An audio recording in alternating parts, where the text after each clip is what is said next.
Kira-kira ada yang tahu? Coba sebutkan salah satu cara untuk menjaga kesehatan reproduksi. Bersihkan setiap hari. Oke, dibersihkan setiap hari. Oke, tepuk tangan untuk kita semua.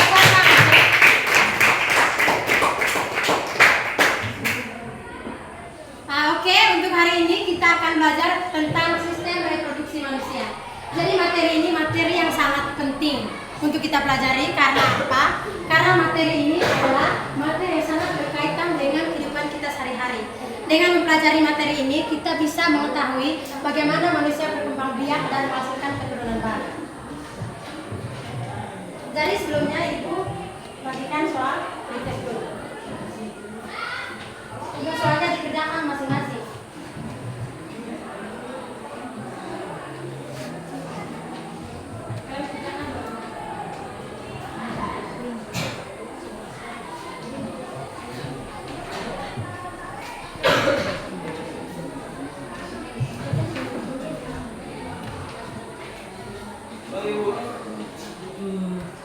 Pahami dulu pengertian sistem reproduksi.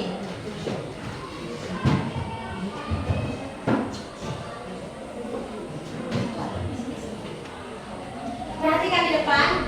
Untuk sistem reproduksi manusia ini adalah kumpulan organ dan struktur yang terlibat dalam proses reproduksi yang berbeda antara pria dan wanita. Jadi sistem ini mencakup organ internal atau organ yang berada di dalam tubuh dan organ eksternal yaitu organ yang berada di luar tubuh yang dapat kita lihat. Dia itu yang berfungsi untuk menghasilkan keturunan. Jadi itu adalah pengertian dari sistem reproduksi ini. Dia adalah struktur organ yang bisa menghasilkan keturunan. Nah, yang kedua itu kita bahas sistem reproduksi pria. Setelah ini sistem reproduksi pria, kita bahas wanita. Yang pertama kita bahas dulu yang pria. Jadi perhatikan di depan. Untuk sistem reproduksi pria itu terdapat alat reproduksi internal yang terdapat di dalam tubuh dan reproduksi eksternal yang terdapat di luar tubuh. Perhatikan di gambar ini. Alat reproduksi internalnya itu ada uretra, epididymis, testis, kelenjar prostat, dan lain sebagainya. Itu yang ada dalam tubuh. Sedangkan yang ada di luar tubuh itu ada dua, yaitu penis dan juga skrotum. Penis yang ini dan skrotum yang ini. Skrotum itu dia yang membungkus testis. Testis kan dia menghasilkan sperma. Dan yang membungkus adalah skrotum, yaitu alat reproduksi luar. Dan juga ada penis. Itu ada dua organ reproduksi luar yang ada penis dan skrotum. Yang kedua, kita akan bahas tentang sistem reproduksi wanita. Sistem reproduksi wanita juga dia sama dengan laki-laki, yaitu ada yang internal dan juga ada yang eksternal. Nah, yang internalnya itu kita lihat di sini, ini yang internal. Yang internal ada tuba fallopi. Tuba fallopi itu untuk tempat terjadinya fertilisasi atau pembuahan. Yang kedua ini ada ovarium. Dan yang ketiga ada uterus, tempat menempelnya nanti zigot. Dan juga ada cervix. Cervix ini adalah leher rahim. Jadi yang ini adalah ini 1, 2, 3, 4 yang tuba fallopi, ovari, uterus dan cervix itu adalah organ reproduksi dalam atau internal. Sedangkan yang luarnya itu ada vagina, yang ini. Ini reproduksi luar. Reproduksi luar di vagina ini terdapat labia mayora atau bibir besar, ada labia minora, terus ada klitoris. Ini penampakan untuk reproduksi luar. Sedangkan yang di atas ini bagian dalam. Oke, paham kok? Yang berikut itu kita belajar tentang siklus menstruasi. Ada yang tahu menstruasi itu apa? Yang perempuan pasti tahu. Menstruasi itu yang dia datang di setiap bulan. Jadi kita belajar ini sangat penting. Perhatikan bukan baik-baik. Jadi kita belajar siklus menstruasi. Siklus menstruasi itu adalah serangkaian perubahan yang dialami tubuh Anda setiap bulan untuk mempersiapkan kemungkinan kehamilan. Nah, jadi untuk siklus menstruasi ini dia terbagi menjadi 4 fase. Yang pertama itu fase menstruasi, yang kedua fase folikuler, yang ketiga fase ovulasi, dan yang keempat fase luteal. Fase folikuler ini fase pra-ovulasi sebelum terjadinya ovulasi, dan fase yang luteal ini fase pasca ovulasi setelah terjadinya ovulasi. Jadi mari kita perhatikan bersama grafik dari siklus menstruasi perempuan. Yang perempuan silakan pahami baik dan juga yang laki-laki. Nah, untuk siklus menstruasi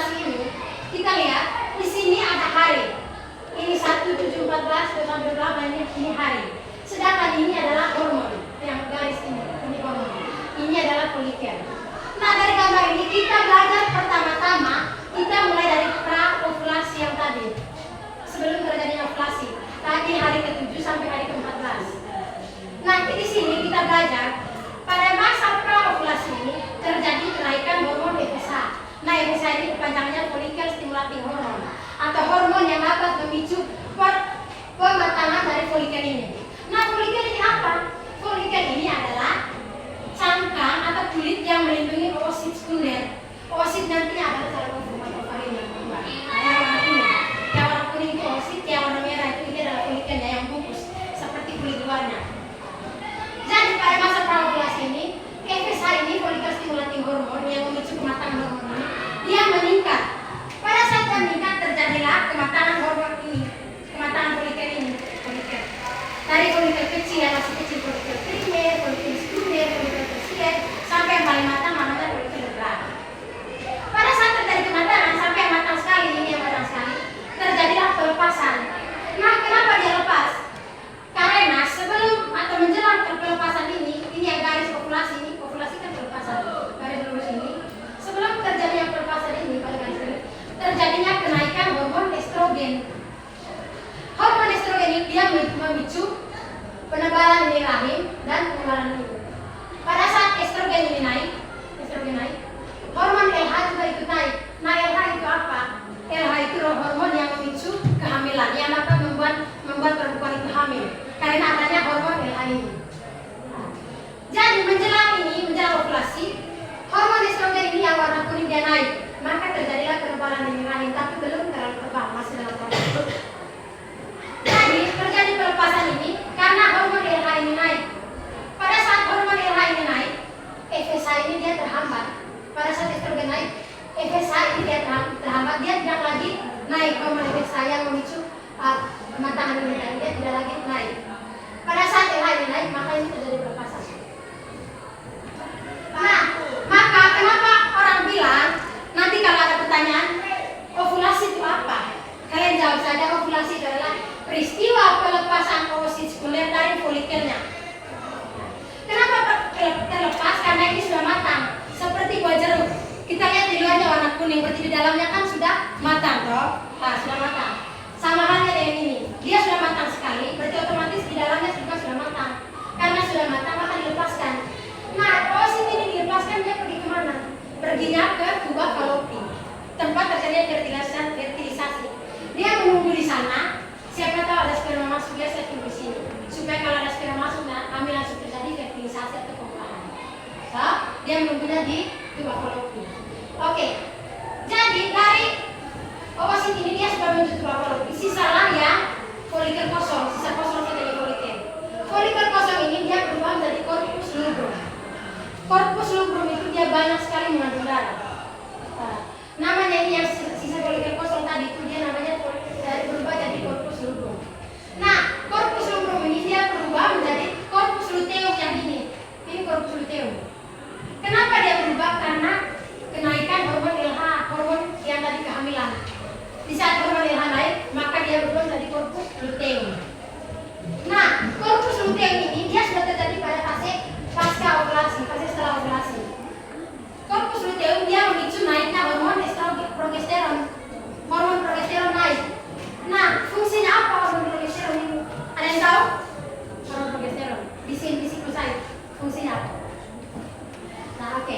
Hormon progesteron dia berfungsi untuk menebalkan dinding rahim yang ini dinding rahim. Menebalkan dinding rahim. Kenapa dinding rahim ini harus ditebalkan itu? Kenapa tidak dibiarkan begitu saja? Karena dinding rahim ini suatu saat kalau terjadi fertilisasi di tuba falopi tadi, maka calon janin atau zigotnya itu menempel di sini di dinding rahim itu, makanya dinding rahim harus tebal. Paham? Mengapa dinding rahim harus tebal? Karena nanti kalau ada fertilisasi di tuba falopi, maka dia akan menempel di dinding rahim supaya terjadinya kehamilan.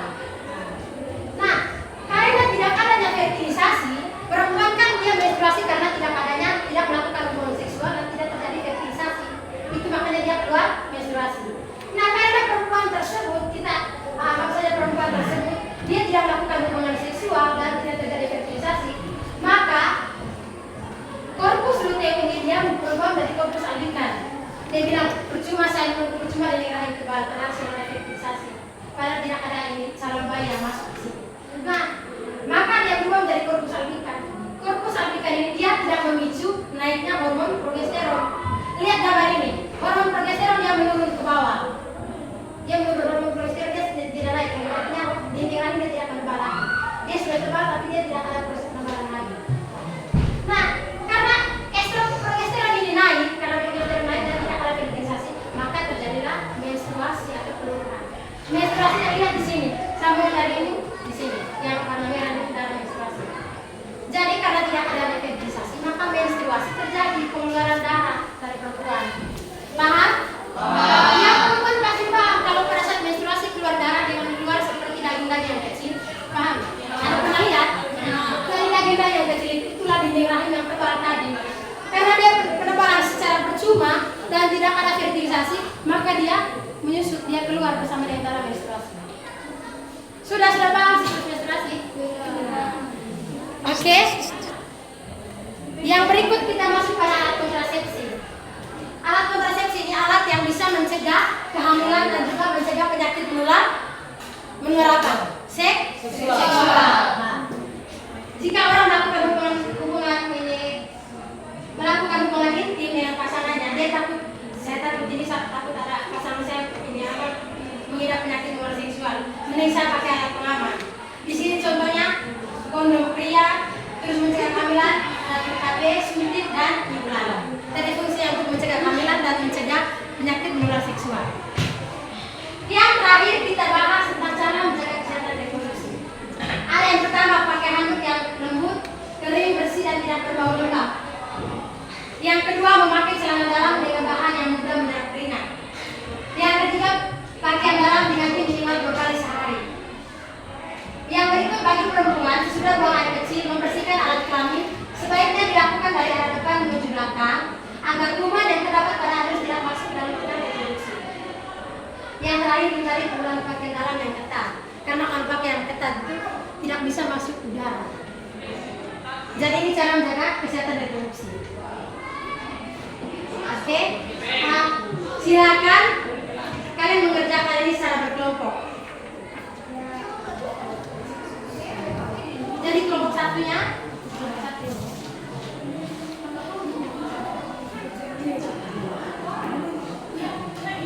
kelompok dua ini. Ibu kasih waktu 5 menit dari sekarang. Ini kelompok 3. Kalian 2, bisa aja 2 ini kalian punya 2. Ibu kasih waktu 5 menit dari sekarang.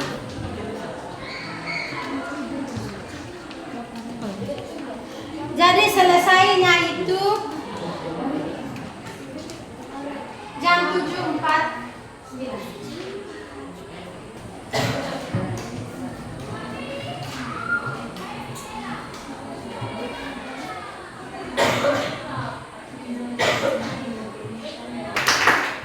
Semua sudah berarti? Sudah. Nah, kalau gitu kita mulai presentasi. Ya. Pertama, kelompok 1 yang maju. Kelompok 1 silakan.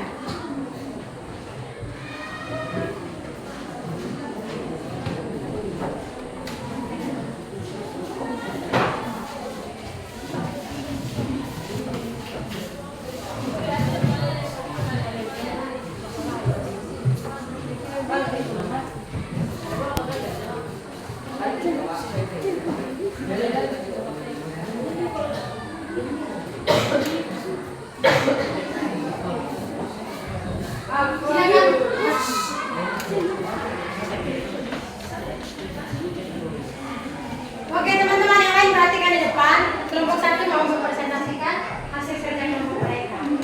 Silakan.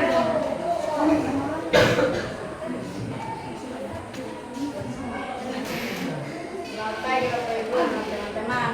Pagi. Kelompok 1 akan mempresentasikan hasil kerja.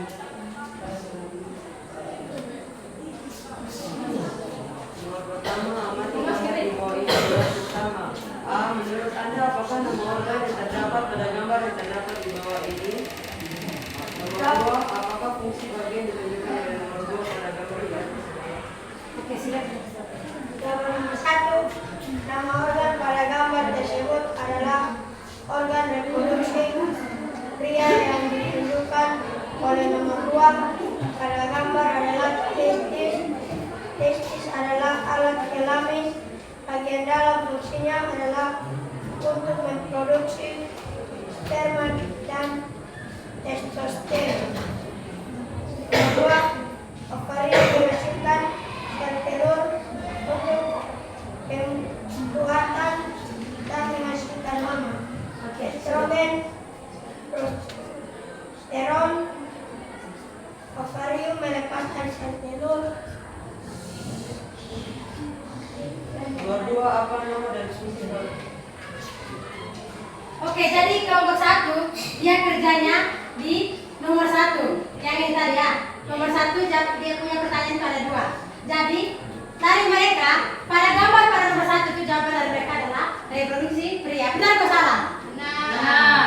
Jadi yang ditunjukkan nomor 2 itu pada gambar itu adalah testis yang berfungsi untuk menghasilkan sperma. Benar atau salah? Betul. Oke, tepuk salut untuk kelompok 1. Tepuk salut. Salut, salut. Salut, salut. Salut. Oke, kembali. Selanjutnya kelompok 2. Kelompok 2 silakan.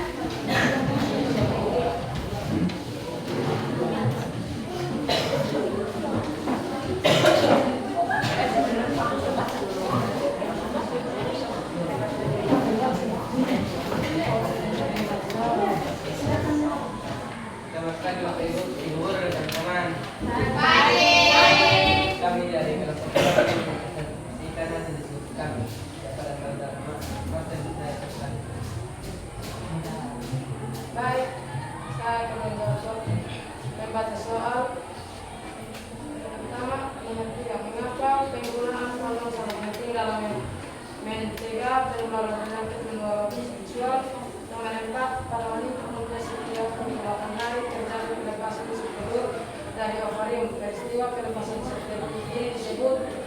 Jawaban: kondom berfungsi sebagai barier fisik yang mencegah kontak langsung antara cairan tubuh sehingga meminimalisir risiko penularan penyakit menular seksual. Jawaban nomor 4.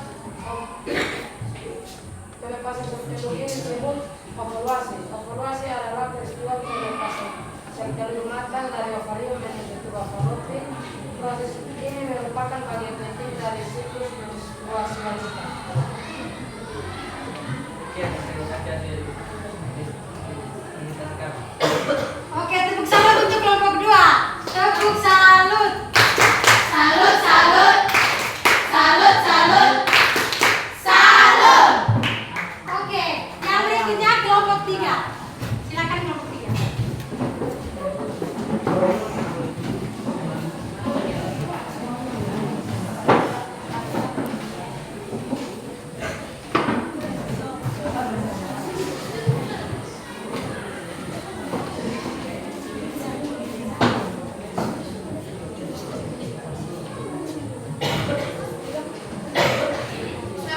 Selamat pagi Bapak Ibu dan teman-teman.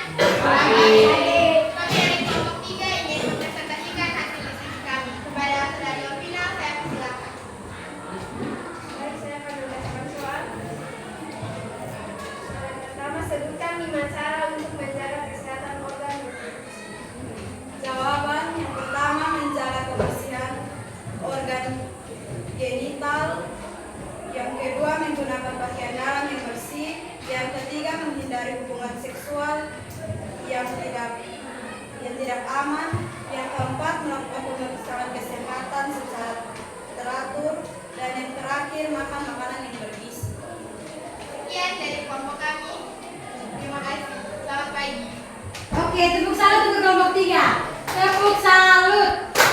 Salut, salut. Salut, salut. Salut. Mari teman.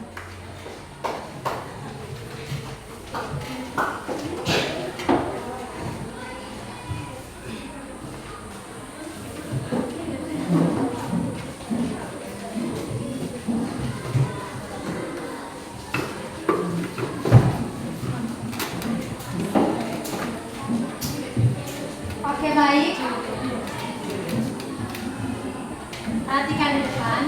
Jadi, untuk materi pada hari ini, materi sistem reproduksi manusia, cukup jelas ya, semua mengerti kok? Mengerti. Jadi Ibu minta satu orang, sebelum kita menarik kesimpulan bersama, Ibu minta salah satu dari kalian untuk menarik kesimpulan di depan. Oke, Brilian, silakan maju ke depan. Terkait materi sistem reproduksi manusia, adalah maju di depan.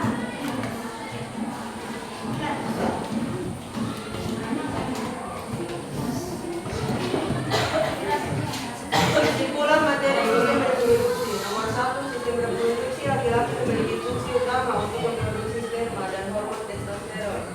Nomor 2, sistem reproduksi wanita memiliki fungsi utama untuk memproduksi sel telur atau ovum, menerima sperma dan mengandung janin. Siklus menstruasi adalah proses biologis yang terjadi pada wanita setiap bulan. Siklus ini melibatkan perubahan hormon yang menyebabkan penebalan dinding rahim, ovulasi, dan menstruasi. Nomor 3, alat kontrasepsi adalah metode yang digunakan untuk mencegah kehamilan dan mencegah penyakit menular seksual. Ada berbagai jenis alat kontrasepsi, antara lain kondom, pil, KB, dan lain sebagainya. Nomor 4, untuk menjaga kesehatan reproduksi, kita dapat melakukan hal berikut. Yang pertama, menjaga kebersihan organ genital. Nomor 2, melakukan pemeriksaan kesehatan reproduksi secara teratur. Nomor 3, mengkonsumsi makanan bergizi. Oke, tepuk tangan untuk Brilian. Oke, jadi mari kita menarik kesimpulan bersama berdasarkan seperti gambaran kesimpulan umum yang dijelaskan oleh teman Brilian. Jadi untuk materi hari ini, materi sistem reproduksi manusia.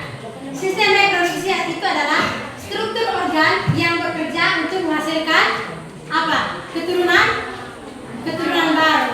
Ya. Jadi untuk sistem reproduksi ada sistem reproduksi perempuan atau wanita dan juga ada sistem reproduksi pria. Yang mana sistem reproduksi wanita terdiri dari reproduksi internal dan juga eksternal.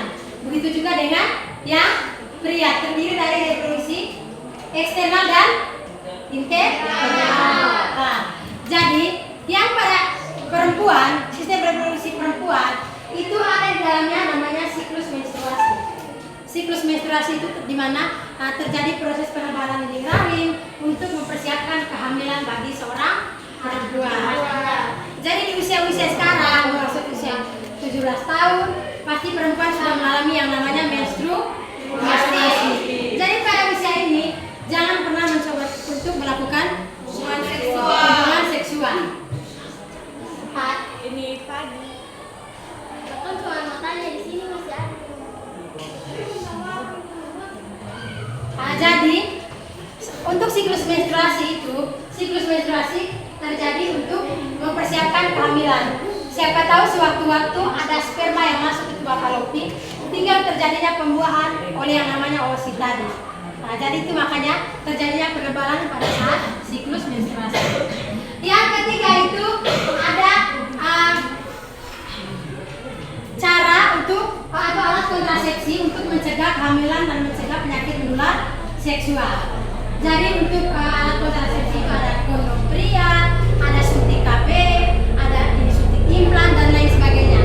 Semua itu dilakukan untuk mencegah kehamilan dan juga untuk mencegah penyakit menular seksual. Dan yang terakhir ada banyak cara untuk melakukan atau untuk menjaga kesehatan reproduksi manusia. Kira-kira diantaranya itu ada yang pertama apa? Untuk menjaga kesehatan reproduksi apa? Yang awal sebutkan tadi apa?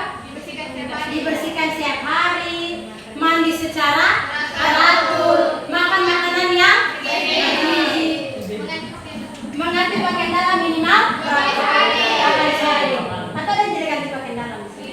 Semua ganti toh? Jadi semua untuk menjaga kesehatan reproduksi dari kita semua.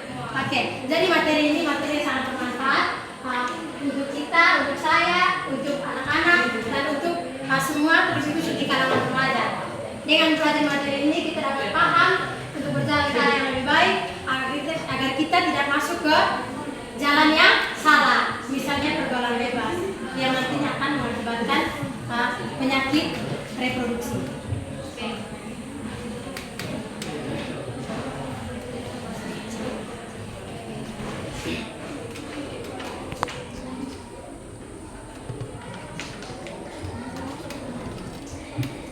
Jadi untuk yang tadi hasil KPD silahkan kumpul.